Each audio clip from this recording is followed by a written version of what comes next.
বিদেশে আমাদের প্রভু নেই, বিএনপির আছে, বললেন ওবায়দুল কাদের।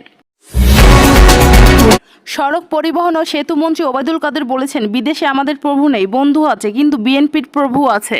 শুক্রবার 28 জুন আওয়ামী লীগের 75তম প্রতিষ্ঠা বার্ষিকী উপলক্ষে বাইসাইকেলের র্যালির উদ্বোধন অনুষ্ঠানে তিনি এইসব মন্তব্য করেন।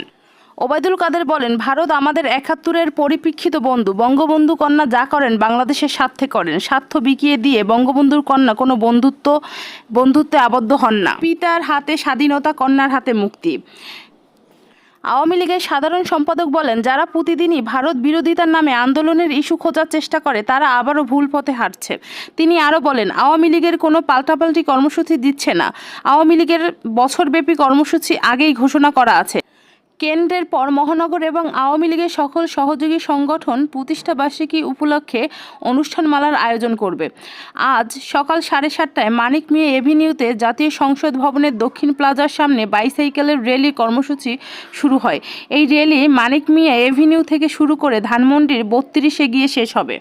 অনুষ্ঠানে প্রধান অতিথি হিসেবে উপস্থিত ছিলেন ওবায়দুল কাদের। এতে সভাপতিত্ব করেন ঢাকার উত্তর সিটি কর্পোরেশনের মেয়র আতিকুল ইসলাম।